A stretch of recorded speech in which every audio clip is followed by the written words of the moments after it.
Hi everyone. Just before we start, I'll just let you know two things about me. I've never used a clicker, and I'm a good mumbler, so if you can't hear from me up the back, just let me know. I'm just going to talk about some plumbing systems, and I really wanted to talk about and tell you guys, how plumbing can be really fun and you can get creative. And then I thought that, if you're thinking about building, then you probably want to know more about the regulations and all of that kind of stuff. So I've kind of gone down the regulation route. But and so, is that right, Marty? Yes, okay. All right, so this is a bit about me. Adam's already spoken about most things. I'm into permaculture and closed loop cycles. And I've just started my own little plumbing business called Earthlings Plumbing and Biosystems, which is a bit of fun. So just so you know, all of the information that I've kind of on these slides is from the EPA guidelines in Victoria. So sorry for people who are not from Victoria, but just kind of going with that. And so all on-site waste treatments need council approval as well, not only EPA approval, and all by plumbing standards, Australian and New Zealand standards. So I have tacked on a third topic, but I'm going to mainly talk about waste treatment systems and primary on-site treatment. And then we'll also talk about water harvesting and distribution around the house, and how it can be done in a low energy kind of way, I guess. So two streams of wastewater, or waste we should call it. Black water, which is your toilets, and you've got your grey water, which is everything else. And your kitchen sink isn't probably grey water, but it's a bit dirtier than that. But we can use it. We can use it as grey water. I think it's grey. Black water can be black waste because obviously there's dry systems to take care of this stuff that we'll go through. So different EPA regulations depending if you're in a sewered area or an unsewered area. So that's kind of the main theme you'll probably see. It just really depends where you're building, so that's where council comes in, is the different land soil types and what you're working with and also how much of an arsehole council is. So the first waste stream is black waste, or primary treatments we could call it, and we'll start with the flushing toilet. It uses a lot of water, really, doesn't it? And there's three options in Victoria for building. And if you're in an unsewered area, you can obviously go by the septic that we'll go through, and I'll explain a bit about that, how it works. And then there's also aerobic filters, which is kind of using vermiculture or a wet composting system and aerobic bacteria. And then, unfortunately, for a wet system in a sewered area, you're looking at sewer. So there's not much to play with there. So just to keep that in mind. So I'm sure everyone knows about the septic anyway, but I thought I would throw it in here and explain a bit, just in case.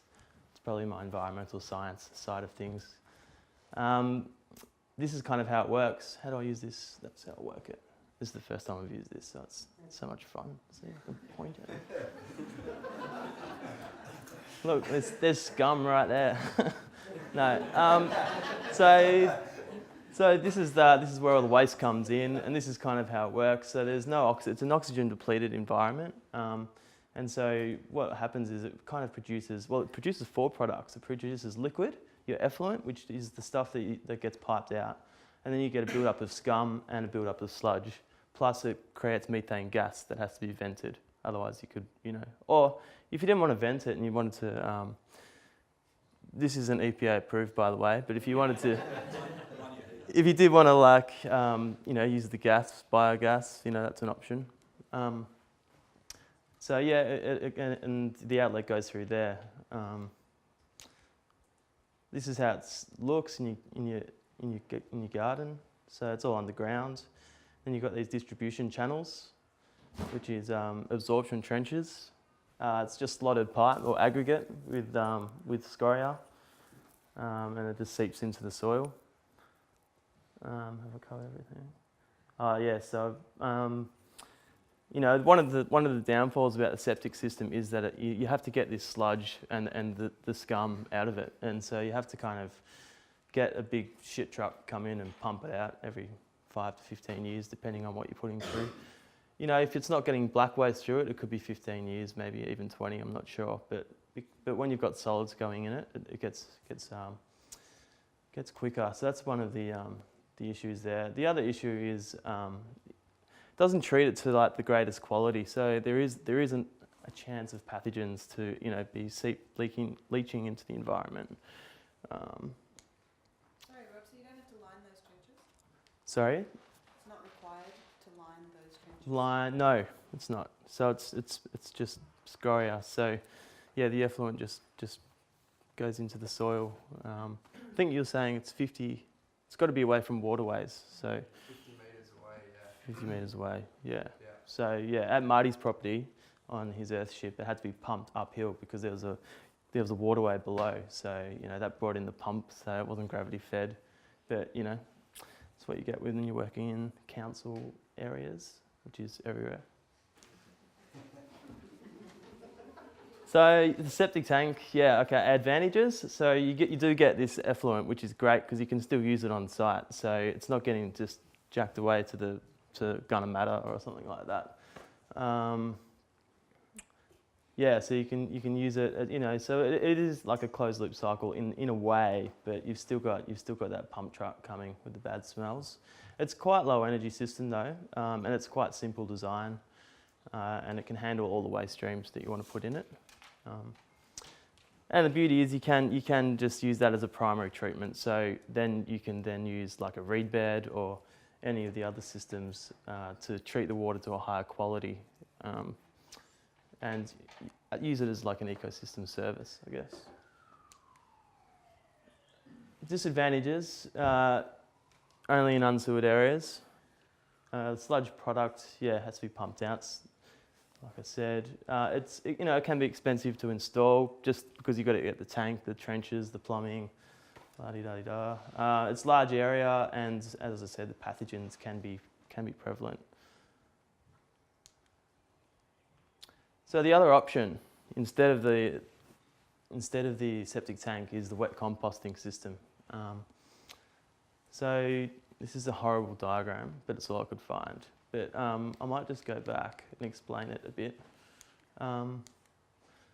Because it's pretty much the same as this, except you'll have a vent that comes up through there, which allows oxygen in. And in here, then you have got vermiculture. And because it's an oxygen, it works on aerobic bacteria, and it needs oxygen for it to thrive and survive. You also can have a chute. So that's the fundamental difference. Instead of it being anaerobic, oxygen depleted, it's an aerobic environment. You also can have a chute up here, which instead of the manhole, which you can throw all your cardboard, or your green waste, all your carbon. So all your carbon and nitrogen can go in as well. So the whole lot. So it's basically a worm farm. Exactly, it's basically a worm farm, just a big ass worm farm. Yeah. Now you're speaking my language, right? Where was I up to? Sorry. I did have a cool. Oh God, I've gone way too far. That wormfarm.com.au has like a really cool video. Is that similar to a French drain? Sorry. Is that similar to a French drain? The absorption trenches or The second one. French drain? Did you say? Sorry. Yeah. Yeah. So these are French drains, I think. Yeah. That'd be one way to Describe it. Yeah. Yeah, all those pipes have lots of little holes in them. They do. So the water comes out in the scoria or the gravel or whatever. And We had the thing on the farm which didn't go anywhere that I know of, but no one ever went to it or did anything with it. It just Seeped out. sorted itself out. It had some other stuff in it and Yeah. sorted it out. That's essentially what's happening here. It's I think after being treated by the bacteria in the tank, in the chamber. So yeah. and the size of that disposal area with all those trenches, that's going to depend on the soil type. So, for example, Yep. for my home, my straw bale home, I needed 200 square metres Yeah, it was huge. That's water right. over Yeah. that whole area. You don't want it all leaking out in one spot. You want to spread it out over a large land area. Yeah. What's the cost of that? It seems to be pretty expensive. Are you only good at digging trenches? Tell people. There's one that's already eco approved, Victoria, which is a AAA work farm, which is the one that I bought. It's pretty expensive though. I only need 70 metres of piping, so a lot less normal clay. But also when they do the trenches, they put little half tunnels over them.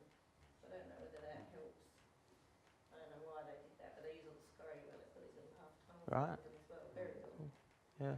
Cool. Interesting. Yeah. So that's what I was going to get onto.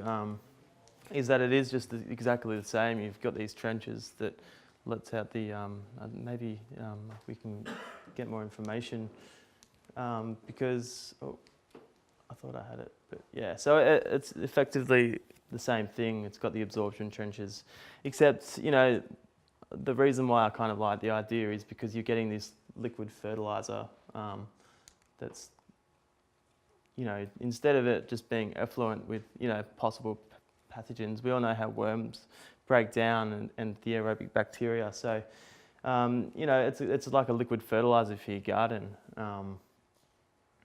That's kind of like my favourite thing about it compared to a septic. Kangaroos will always eat on there before they eat in the rest of the paddock. There you go. Yeah, yeah.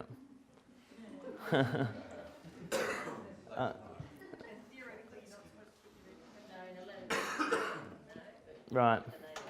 Yeah, it's crazy. Yeah, there's lots of stupid laws with eating food and like edible plants and treating your waste. fruit trees and stuff, but anything that you're growing in their soil that's not supposed to go. Yeah, right. Yeah, there you go. Yeah.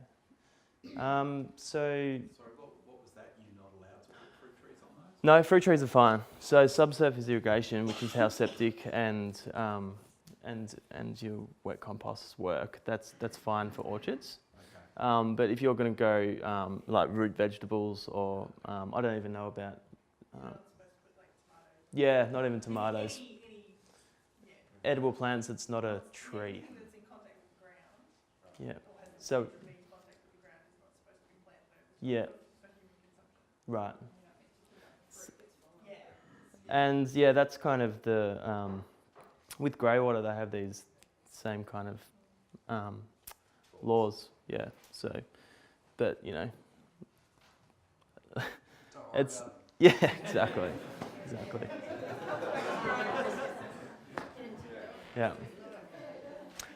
Yeah, there's only a few disadvantages. It's expensive. If it's not flat or if it's not downhill, you're going to need a pump. But you can always just get a solar pump, maybe. Speak to Oliver about that.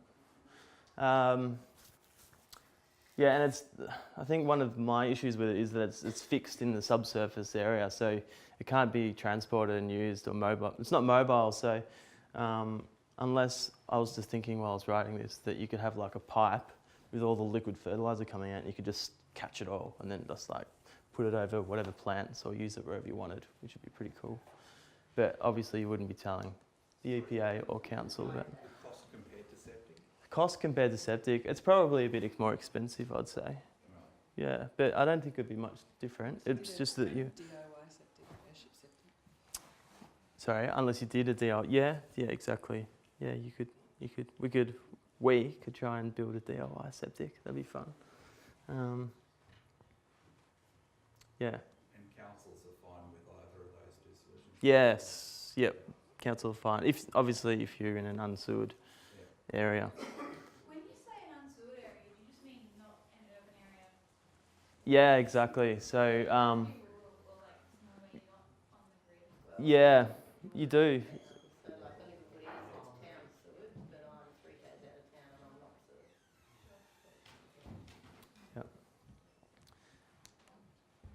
So this is my alternative for all of this unsewered, expensive, whatever, is just to build a compost toilet out the back or get one built, and the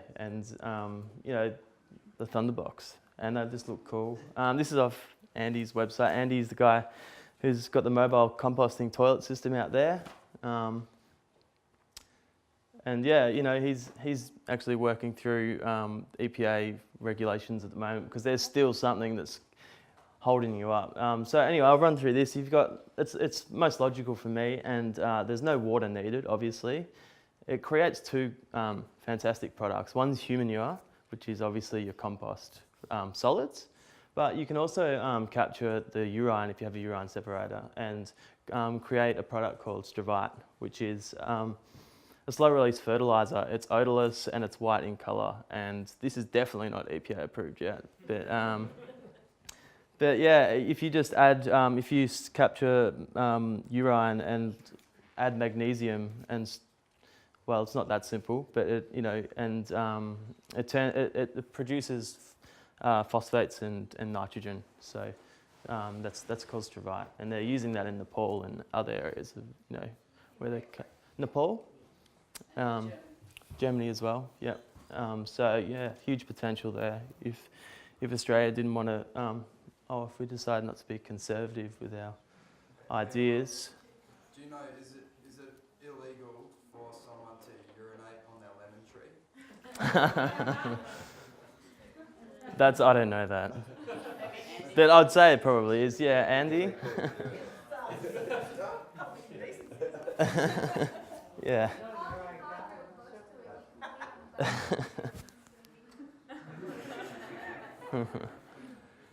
So I think, Andy, is this correct, that EPA guidelines say that if it is a sewered area, you have to still plug the urine or the liquid discharge into sewer? That's right. With the urine separator, so legally the urine still has to go into the existing sewer Yeah. on site, whether that be mains or a septic system. At the moment, we're working on Yeah. Yeah. try and just get that urine into under the lemon tree, so to speak. Yeah. Yeah. So Andy's working on that. So get his email and he can update it when. Basically, a lot of cost away from the person installing the system like that, because you won't have to put a septic in. We'll just concentrate on the urine, not anything else. Yeah, totally. Positive that they take a couple of years. Yeah. Yeah, cool. So also, if it's in an unsewered area, it can the liquid discharge can just go to an absorption trench or a French drain or however you want to call it. So you don't actually have to, you know, it can go straight to a trench. It doesn't have to be treated. And that's EPA guidelines. This is another one that I found, and it's the incinerator toilet. And you're only able to use this in an unsewered area, and it essentially lights your shit on fire. But I'm not a big fan of it because it uses energy and you don't really get a great product from it, so that you can use again. So yeah, the recap. So yeah, if you're in an unsewered area, liquid discharge through an absorption trench for dry compost, incineration toilet, wet composting system or septic. In sewered, you have dry compost, liquid discharge to sewer at the moment, or direct to sewer. Waste stream 2. So you can use grey water systems for secondary treatments of your primary discharge. So a secondary treatment to your septic or your wet compost, although the wet compost doesn't really need it. I think I've said all that. I've been through all of this stuff. This is just explaining some stuff. So, dry composting. This is in a on-site wastewater for sewered areas. So, dry composting toilet to sewer, on-site treatment, dry composting toilet, all grey water treated on-site. It doesn't really make sense because then what do you do with the liquid discharge? So it kind of, there might be like a bit of a grey area there. To sewer, all grey water treated on site.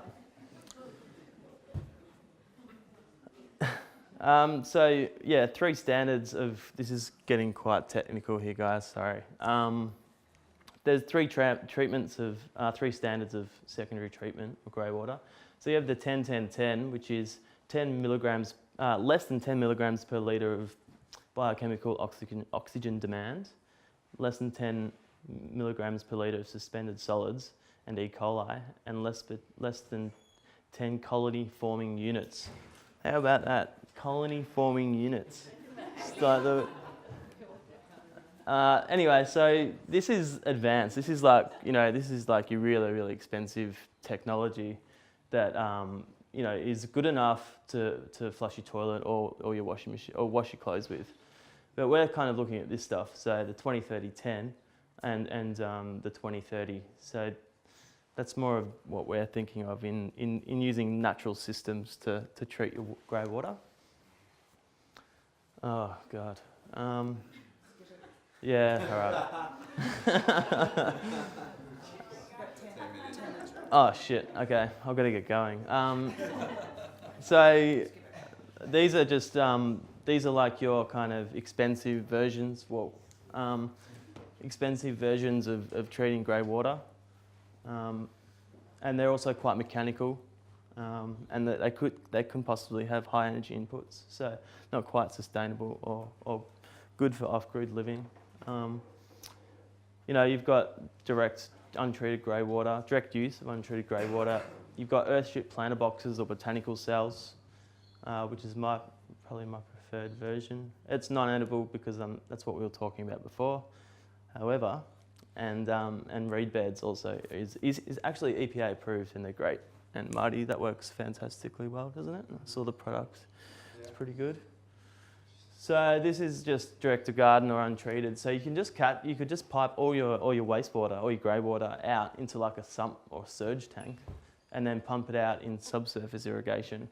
But you can only hold on to this stuff for 24 hours. So I don't know how they actually police this stuff, but anyway. This is the three-way valve that Marty was talking about earlier that he uses in his grey water system. So it means that you can either have it coming out here, or it's just easy, like you just flick the switch and you've got it going to sewer or to your septic tank. Yeah, you can use it for subsurface or surface irrigation systems. They're both okay with if you're not holding onto it for 24 hours untreated. This is your reed bed. It's natural design using biomimicry and biological systems to uptake the nutrients. Also oxygenates the water through the movement. So that's what the BOD is. It's the lower oxygen levels which causes issues. So if you can get more oxygen into your water, it's going to be a healthier and a better quality. It can provide habitat. It's low energy. It can be stored then, and then you can use it or wherever you want it, which is, that's the best thing about treated grey water, and it's obviously all EPA approved. Then you've got the Earthship planter that Marty's spoken about quite a lot. So, I love this idea, and I don't see why we shouldn't be able to use the nutrients of our grey water to grow our vegetables to eat. It just makes perfect sense. And in this situation, regulating the atmosphere as well, it's fantastic.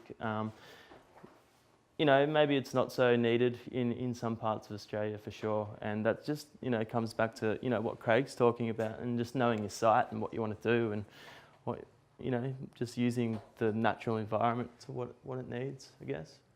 Just quickly, on the other hand, I heard about on the radio this morning, they're talking about remote Indigenous communities that don't have access to fresh vegetables. Wow.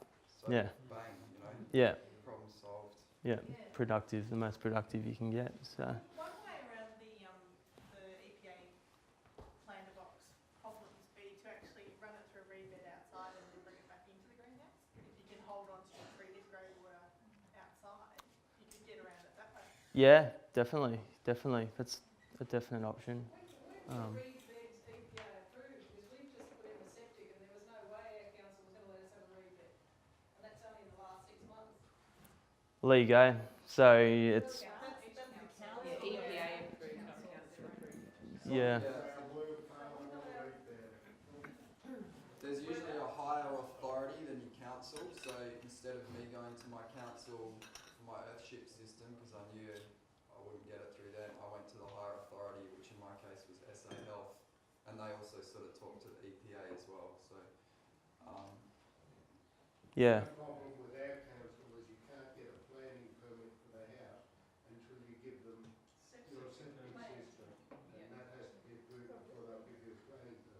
So all you do is you do everything they want you to do with your septic tank and your drainage field, and you don't tell them about the three-way valve. I mean, seriously. Yeah. I concur. Have I covered that? I think so. Yeah, so this is the planter box. So this is actually a rain garden that Melbourne City Council or something, or maybe it's Melbourne Water have done. So it's just like similar design. You know, you've got your reservoir down the bottom, and then a geofabric barrier with sand, and then your soil and your veggies growing it, and it's wicked up, and the plants, you know, take all the nutrients. So this is just this is for stormwater, but essentially it's on the same design. This is something that Marty and I talked about on the phone, just the particle trap filter that catches all the solids out of your grey water. You know, maybe that could be outside of your house. So the plumbing goes outside, you've got your particle trap, and then it comes back in, and that would just reduce maybe some of the smells, because that's where the smells are going to be from the particle trap when it's filtering out the solids. Well, that's it. It's good for the spread the love. So yeah, I guess my preferred system is the dry compost toilet, producing human manure and stravite. A planter box or botanical cell for grey water, either in the greenhouse or outside, depending on the design and what you need. And yeah, using low energy to incorporating food products with biosystems. So that was I've got through that, and that's what I wanted to. So anyway, I'll talk about rainwater harvesting and distribution. So, there's a few options. There's flooded systems, there's header tanks, gravity-fed systems. I don't know why I've got solar hot water there, but I do. So when you're thinking about rainwater, you've got to firstly think about where you're living and how much rain you're going to get. This is probably completely wrong. But you've got to take, it's just like looking through these considerations and figuring out how big your tank should be. But you're going to be using for irrigation maybe if you want to grow food. Showers, you're bucketing or you're taking 10-minute showers, cooking, you're washing, rainfall, your usage patterns, and also your roof catchment area will be a big player in how big your size is. Positioning of the tank, you can position it anywhere. So that's the greatest thing. So this is a flooded system. So you've got the downpipe here, and that feeds down into a pipe, goes under the ground and comes back up here, and this is always holding water up to that level, that level. So you really can set it up anywhere. If it's downhill, then you would gravity feed it from your house down to the tank, and then you'd have then you'd have a pump that would pump back up to the house using solar, have solar panels for a pump. I really like header tanks, so you can have your daily amount of usage in your roof space or next to your house, and so the solar pump pumps every day. There's a flow valve, it pumps it up, and then you've got your daily usage up there. And whenever you turn the tap on, it's gravity fed from the gravity fed back down. What kind of tank was that, sorry? Header tank. So it just means that you've got your daily usage. That's just a small tank that holds enough for your day, and then the solar pump will fill that up every day. Sorry? Oh, it's okay. Oh, okay. All right. Yeah. Otherwise, you could have a sump pump that pumps it up to like a tank that's above your house, and then it'll be gravity fed back down to your house. So you'd have higher pressure because you'd have all of that water behind it, pushing it down through your pipes. Or you can have it level of your house, and you've got a flooded system. So it doesn't matter what your site conditions are, really.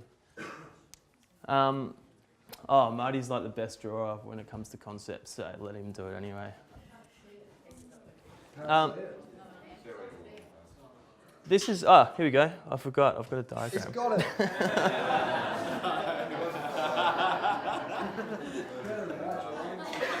So this is the header tank. So in the roof space, that's the float valve. Your pump's out. Your pump and your tank are out here. It pumps it up, and it fills it up to that, and then it's gravity fed back down to all your fixtures. This is your flooded system again.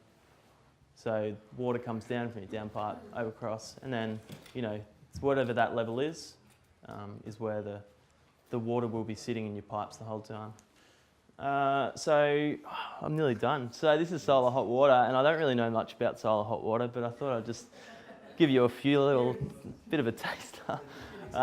There's evacuated systems, flat plate systems, or you can just get really creative and do it yourself, DIY style. Like maybe put some black pipe on a colorbond roof, heat it up. And then obviously there's limitations there because you can only use it when the sun's heating the water up. But that could be done. Or if you're really into like composting, you could throw a bit of coils of pipe into compost and use that as your hot water for your shower. If you're willing to shower when you can. Otherwise, you've got these conventional systems. Evacuated's this. I don't really know much. It's prone to freezing. It's not prone to freezing or corrosion. This is pretty much straight off the internet.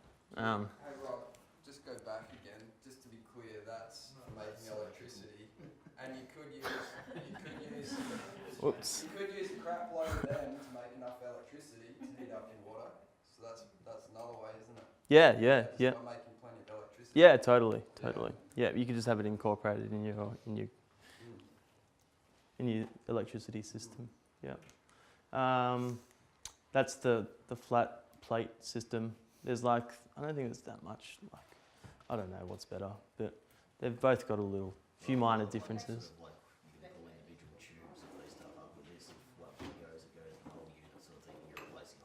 Okay, so yeah, it's a bit more flexible having the evacuated tubes because you can just pull one out and put another one in instead of having to replace the whole thing. That's one advantage. Or you can put the money towards actual solar electricity and save yourself a fortune in the long run. Seriously, don't go with solar hot water. Nah, disagree. Alright, let's save it for the Okay, drinks. so quickly, you've got two different options in design. You can have it stored down here, which is called the split system. Okay. Or you can have it stored up on the roof, like that, which you've probably seen before. And there's not much difference. And that is everything. So.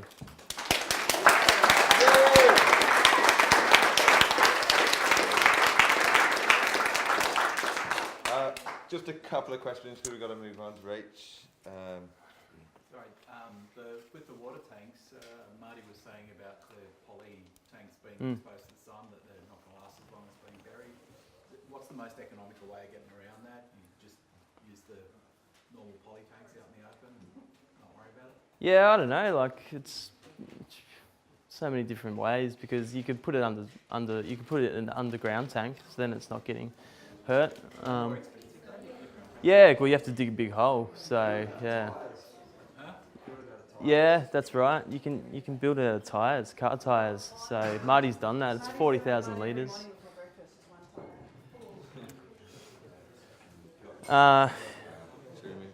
Yeah.